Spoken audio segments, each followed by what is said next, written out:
J'avais vu le plan initial, je me rappelle, en fait il aurait fallu quasiment refaire comme c'était avant, enfin c'était vraiment de gros travaux très lourds quoi.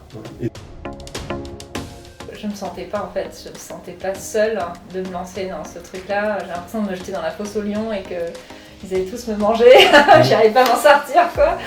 Et donc je suis quand même allée voir d'autres banques, j'en ai vu encore 3 autres. Et par contre là j'ai eu vraiment que des refus. Et en fait, je me suis régalée d'aller choisir du carrelage, du parquet, des meubles après, enfin des peintures. Je pensais pas que j'allais m'éclater autant. Vraiment. Ouais. Mon fils aîné, il avait même dit, on pourrait même y habiter. Je suis c'est un peu petit quand même pour 4 ans. Mais bon. Ok. Bonjour Géraldine. Bonjour Eric. On se trouve dans ton appartement, ton premier investissement locatif. Donc ça fait un moment que tu souhaitais investir dans l'immobilier, donc tu m'as contacté, tu as fait appel à moi pour t'accompagner, pour te coacher sur ce premier projet. Avant de prendre contact avec moi, est-ce que tu avais des appréhensions, des difficultés particulières? Quelle était ta situation avant de commencer ce projet? Alors, oui, j'avais très envie d'investir. Je pense, j'avais bien compris l'intérêt que ça représentait. Et en fait, j'avais très peur. Il y avait plusieurs choses. Il y a la peur de l'investissement, du risque financier. Il y avait la peur du fait que j'avais pas de CDI. J'étais mère au foyer, donc sans revenu fixe. Et la banque, je sais qu'elles n'aiment pas trop ça, quoi. Même si j'avais des sous de côté, mais j'avais peur de ne pas savoir me présenter suffisamment bien pour leur dire si, vous pouvez me faire confiance. C'est vrai que c'est un profil particulier pour les banquiers. Ouais. Pas de CDI, mère au foyer, tu t'occupes à plein temps quasiment de 3 enfants. C'est ça, ouais. C'est ça. Et bon, le point positif, c'est que tu avais un apport que tu pouvais mettre en avant. Oui, il y avait ça, c'est vrai. Après, je savais aussi qu'il valait mieux garder cet argent et puis profiter de l'effet de levier de la banque. Donc je me disais, ce serait quand même beaucoup mieux de faire ça, de réussir à avoir un emprunt. Et voilà, donc c'est toutes ces choses-là qui ont fait que je me suis dit, non, toute seule, je ne me sentais pas d'y arriver. Quoi. C'est vrai que c'était pas gagné. Un CDI, c'est assez compliqué d'obtenir un prêt. En plus, dans la période où tu as commencé à vouloir investir, c'était une période post-Covid où les banques commençaient à fermer les crédits. À fermer le robinet du crédit, et puis en plus les conditions d'obtention du crédit étaient plus compliquées. Donc c'était un challenge, on peut dire, au niveau du financement. Ouais. Il y avait, je pense aussi, peut-être aussi est-ce que au niveau du temps que tu avais, tu étais quand même beaucoup prise aussi? Oui, bien sûr, ouais, j'étais très prise. C'est vrai que ça faisait beaucoup en même temps. Bon, après, on est tous plus ou moins pris dans nos vies, mais donc le temps, on sait ce que c'est, il faut juste se le prendre. Mais moi, j'étais vraiment plus l'idée que je me sentais pas seule de me lancer dans ce truc-là. J'ai l'impression de me jeter dans la fosse aux lions et qu'ils allaient tous me manger. J'arrivais pas à m'en sortir, quoi. Et puis, oui, il y a eu plein de craintes sur est-ce que je vais trouver le bon bien, est-ce que ce bien-là, moi, il me plaît, mais est-ce que réellement c'est un bon plan et qu'est-ce que je dois vérifier, enfin plein de choses, plein de questions. Et... Peut-être la peur d'oublier aussi certains détails ou... Ben ouais, bien sûr. Et, parce que quand même, c'est une prise de risque et c'est ok, ça fait partie du jeu, mais c'est mieux si elle est quand même limitée, enfin si on sait un petit peu où on met les pieds et on évite certains pièges. Et... Donc je me suis dit, non là il me faut quelqu'un qui s'y connaisse bien et voilà. Du coup... Il y avait aussi peut-être aussi tout ce qui était administratif, le contact avec un nouveau monde en fait, les notaires, les banquiers, convaincre, enfin... Ah, complètement. En plus, l'administration, c'est quelque chose qui est difficile. En France. Déjà... Non, et puis pour moi, ça me fait peur à la base, quoi. J'aime pas du tout m'y coller, donc il y avait effectivement cette partie-là aussi. Ouais. Est-ce que tu avais visité d'autres biens avant de trouver la perle rare? Oui. Bah, en fait, j'en ai visité 2 ou 3 autres avant ça. Bon, j'en ai vu beaucoup, des centaines, mais visiter vraiment, ouais, je crois qu'il y en a eu 3 autres. Et bon, il y avait toujours à chaque fois quelque chose qui coinçait, qui n'était pas optimal.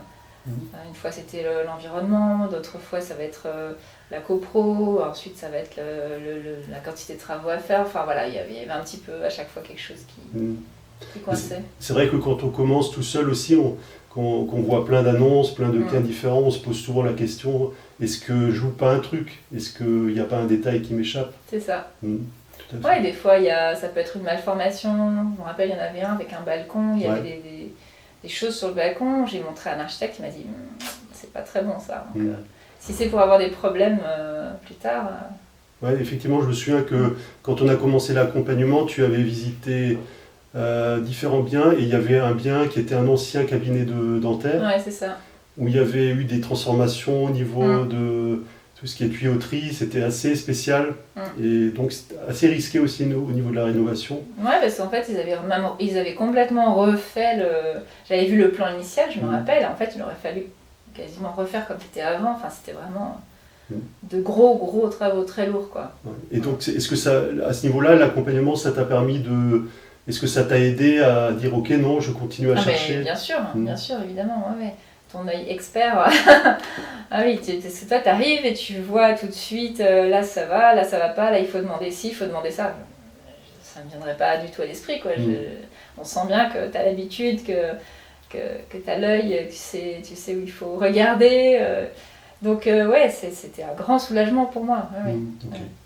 Et donc ensuite, tu as visité plusieurs biens. Bon, à un moment, tu as visité le bien dans lequel on se trouve aujourd'hui. Ouais. Alors, ce qu'il faut dire aussi, c'est qu'il y a le côté investissement, le côté coût, ça c'est important. Alors, il faut savoir qu'ici, on est dans la banlieue de Strasbourg.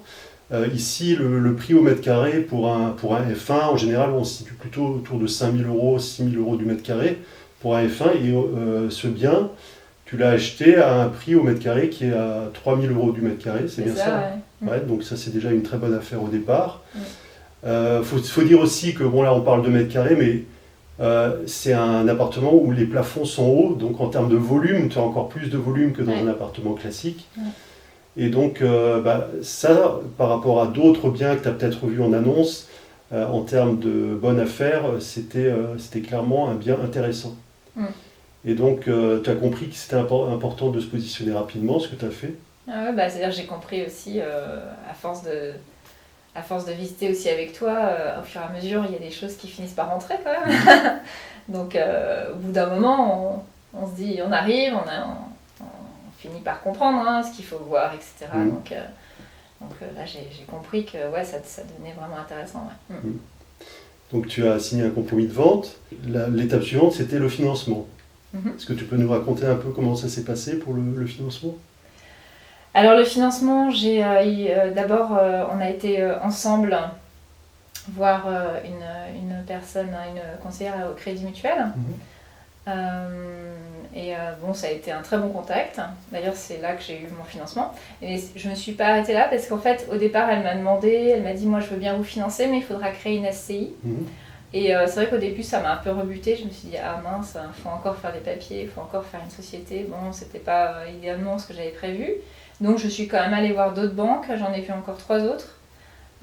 Et par contre, là, j'ai eu vraiment que des refus. Donc au final, j'ai créé cette fameuse SCI et c'est pas plus mal puisque ça va me permettre pour les prochains, parce que je compte pas m'arrêter là du coup, de pouvoir les mettre dedans. Et puis ça fera aussi pour mes enfants, j'ai 3 enfants, plus tard ils auront aussi des biens. Et voilà, je pense que de toute façon j'y serai arrivée, un peu plus tard peut-être, mais au final c'est fait et c'est aussi bien. Pour revenir sur le financement, donc tu as vu les... Alors, moi, je t'avais proposé un de mes contacts, justement au Crédit Mutuel. Tu as vu, dans les autres banques, c'était compliqué. La période est compliquée. La situation n'est pas la situation classique. Pas de CDI. C'est ce qu'ils m'ont dit tous. Voilà, ils t'ont tous dit, non, on finance pas. C'est là peut-être avoir les bons contacts, je pense que ça ouvre des portes. Ah, c'est ça, c'est sûr et certain. Je veux dire, pour moi, ça fait pas l'ombre d'un doute que le fait que tu aies été là, elle te connaît en plus, elle a confiance en toi, etc. Donc clairement, j'arrive pas de nulle part, je suis accompagnée par un investisseur qu'elle connaît, à qui elle a confiance. Donc du coup, par effet boule de neige, elle va avoir un peu plus confiance en moi aussi parce que tu es là, c'est évident. Bon, c'est l'avantage aussi d'un accompagnement, c'est que tu bénéficies de mon réseau, que ce soit pour tout ce qui est financement, pour ce qui est comptabilité, pour ce qui est l'artisan aussi. Ouais, bien sûr, tu as effectivement les contacts d'artisans que tu m'as donnés, j'étais ravie, quoi. C'est super bien passé. Donc, c'est toujours un échange de bons procédés, et puis de fil en aiguille, tu as utilisé des artisans avec qui je travaille, et tu m'en as aussi conseillé un d'ailleurs, je te remercie aussi pour les volets, c'est normal. qui est un très bon artisan aussi. Et donc tu es passé ensuite à la phase de rénovation. Donc, il fallait tout refaire ici. Voilà, il fallait tout refaire. C'est un appartement des années 70 dans son jus, on va dire. Oui, dans son jus, à fond. Et donc, toi, je trouve ton talent, c'est la décoration, parce que tu as vraiment fait un bijou. Enfin, moi, je trouve que ton appartement, c'est un des plus beaux F1 que j'ai vu dans la région. Et donc, tu as vraiment, je pense, pris plaisir à oui, j'adore ça. faire cette partie-là. Ouais, c'est vrai, clairement. Ouais, j'avoue que au-delà du fait que voilà, il y a des travaux, il y a toujours encore une fois la petite crainte, parce que toutes les premières fois c'est pareil, hein, clairement le deuxième, j'arriverai plus confiante, mais dès qu'on fait un truc pour la première fois, on sait pas trop où mettre les pieds. Le fait d'avoir tes artisans déjà, ça fait un truc en moins, mais après, qu'est-ce que je dois choisir, machin, et en fait, je me suis régalée d'aller choisir du carrelage, du parquet, des meubles après, enfin, des peintures. Je pensais pas que j'allais m'éclater autant, vraiment. Ouais. Je me souviens que pendant ce projet, il y a eu des moments difficiles. Tout ce qui était administratif, c'était compliqué. C'est compliqué en France, il faut le dire. Jusqu'à la vente surtout. En fait. Ouais, jusqu'à la vente. Et après, il y a les moments plaisir aussi. Et après, il y a la finalisation aussi, à partir du moment où tu trouves tes locataires, enfin ta locataire, puisque je crois que tu vas signer demain, c'est ça? C'est ça, je vais signer demain avec une jeune fille. Est-ce que tu peux nous raconter un peu la recherche de locataire, la mise en ligne de l'annonce, plus... Alors, j'ai suivi tes conseils à nouveau, j'ai mis mon annonce sur le Bon Coin. Voilà, et puis j'ai fait aussi parallèlement, j'ai fait une petite page où il y avait un peu plus de photos, parce qu'on est un peu restreint au niveau des photos sur le Bon Coin, et tu m'avais fait des photos magnifiques, donc c'était difficile de me résoudre à mettre que quelques photos comme ça. Et puis j'ai anticipé aussi, il y a des personnes qui ont envie de voir plus, donc j'ai fait ça aussi. Et puis j'ai eu pas mal de personnes qui m'ont contacté en fait, qui étaient très intéressées. Des étudiants en plus qui sont un peu dans l'urgence là, parce qu'on est en fin du mois d'août et ils commencent en septembre et ils n'ont toujours pas trouvé, peut-être parce qu'ils s'y mettent tard ou parce qu'ils ont une réponse tard de l'université, enfin bref, peu importe. Et au final, j'ai eu à choisir entre deux personnes qui vraiment avaient un dossier quasiment aussi bon, quoi. Donc c'est plutôt agréable de se dire, je dois choisir, donc c'est qu'il y a de la demande, quoi. C'est qu'il n'y a pas de problème pour mettre quelqu'un. Ouais, t'as dû passer par le dilemme de choisir entre plusieurs bons profils, de devoir dire non à certains et de devoir dire oui à ta locataire. Ce qu'on doit dire aussi, c'est que tu te posais la question du loyer que tu allais pratiquer. Donc, vu les prestations, vu la façon dont tu as meublé, moi je t'avais conseillé de mettre un loyer élevé, ce que tu as fait. Dans l'annonce, c'était toujours un peu un test, la première annonce, mais malgré le loyer, le loyer qui est justifié par rapport aux prestations, malgré le loyer qui est au-dessus de la moyenne d'un meublé de base, on va dire, tu as eu tout de suite des moments, tout à fait. Ouais, parce que je crois qu'il y a aussi, je pense que les photos étaient parlantes aussi, et on voyait quand même bien à quoi ça ressemblait, et qu'il y a des personnes qui ont été attirées, comme moi j'aurais pu l'être. Finalement, j'ai meublé en fonction de mes goûts et en fonction de ce que j'aimerais trouver, et j'attire des personnes qui vont me ressembler forcément et qui vont aimer aussi ce genre de... Et tu te rends compte aussi qu'il y a des profils qui ont tout à fait les moyens de s'offrir un meublé de qualité. Là, en l'occurrence, ta locataire, c'est quelqu'un qui vient pour un projet...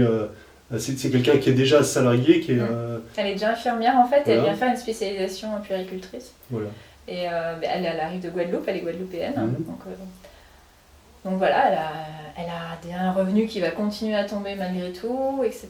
Donc, puis elle a trouvé une bonne garante aussi. Donc je suis très confiante. Puis la communication passe très bien. Elle m'a fait une très bonne impression à la visite aussi, ça c'est important. Voilà, je pense que ça se passera bien. Ouais, je pense aussi. Si c'est pas indiscret, je peux demander le loyer que tu... Oui, alors donc on est dans un F1 de 35 mètres carrés. Oui. Et avec un beau parc, je sais pas si on le verra. Mais, je mettrai quelques photos. Ouais, il y a un très beau parc aussi, ça compte quand même. Et un parking, et donc on est à 820 €, charges comprises. C'est ça. Ouais. Donc 820 €, il faut savoir qu'un meublé à Strasbourg, on est plutôt aux alentours de 500, 550 euros, bon, un meublé de base. Hein. Et donc là, tu es largement, en termes de prestations, tu es au-dessus, donc ça justifie clairement. Donc un loyer de 820 euros, un prix d'achat à 3000 euros le mètre carré, pour moi c'est une belle opération. Et c'est surtout un produit qui va être demandé, qui est un produit qui va de toute façon continuer à se louer. Tu as une très bonne localisation aussi, qui est au centre-ville, proche du tram. Donc, oui, ça compte tout ça, hein, c'est clair. Ouais. Bien localisé, beau, tout ça. Ouais. Et la copro aussi, la copropriété est super. Et les autres personnes habitant dans l'immeuble sont très sympas, ils sont très avenants, le concierge fait un travail incroyable, enfin tout est propre et clean. Ça c'est toutes des choses qui m'ont tout de suite attirée quand j'ai visité la première fois. Et toi, comment tu te sens après ce projet? Est-ce que tu te sens fière de ce que tu as fait? Carrément. Oui, je me sens très très fière parce que ça faisait vraiment quelques années que ça mijotait, on va dire. Et voilà, le plus dur c'est toujours ça, hein, c'est de passer à l'action, c'est allez maintenant j'y vais, c'est bon, je me lance, je me jette à l'eau. Et là il y a une sensation d'accomplissement, de grande fierté. Et tu fais ça pour toi, mais aussi pour tes enfants? Oui, les deux en fait. C'est vraiment. Là, clairement, le loyer va me rembourser plus le prêt en fait. C'est-à-dire que je vais même avoir un petit cash flow. Donc c'est sympa déjà, c'est toujours, c'est toujours bien. Et puis en plus, ça me fera effectivement un patrimoine pour les enfants plus tard. Et je me suis dit, tiens, j'en achèterai bien minimum 2 autres, comme ça ils en auront un chacun. Chaque enfant alors. C'est ça, voilà. Puis bien. après, on verra, peut-être que je ne m'arrêterai pas là et que je continuerai. Mais au moins, mon objectif supplémentaire, c'est 2 de plus. Et, voilà. Et tes enfants, qu'est-ce qu'ils en disent alors de l'appartement? Oh, ils adorent. Mon fils aîné, il avait même dit, on pourrait même y habiter. Je suis un peu petit quand même pour 4 ans. Mais bon, il était vraiment... Ou pour lui, plus tard, peut-être. Voilà, du coup, s'il fait ses études par là, dans le coin, il pourra tout à fait... Ok. Et donc là, tu vas signer le bail... demain. C'est ça. Et ensuite, c'est les vacances, c'est ça? Ouais. Après, je relâche la pression, parce que j'avoue que c'était quand même, j'étais un peu au taquet là pour que ça se termine et que il y avait la rentrée scolaire, donc je voulais être... C'est ça. C'est toujours c'est toujours, faut avoir un peu d'inertie, lancer le projet et après, une fois qu'il est lancé, on en récolte les fruits. En tout cas, félicitations Géraldine pour ce beau projet. Moi, il m'a inspiré aussi, j'ai aussi beaucoup apprécié de t'aider dans ce projet. Et puis, je te souhaite beaucoup de succès pour les prochains que tu vas acheter. Merci, puis merci à toi, parce que clairement, je ne me serais pas sentie toute seule. Hein, ton accompagnement a été vraiment une aide importante. Avec plaisir. Vraiment. En tout cas, si vous aussi, vous souhaitez être accompagné sur ce type de projet, sur un investissement immobilier, votre premier ou d'autres projets, ou même si vous avez déjà investi, eh bien, je vous mets un lien en dessous de la vidéo, n'hésitez pas à le consulter, vous pourrez me contacter et puis me demander mes conseils, mon aide et des séances de coaching si vous le souhaitez pour vos prochains projets immobiliers. Je vous souhaite une bonne journée, merci Géraldine pour ton témoignage et je vous dis à très bientôt. Ciao.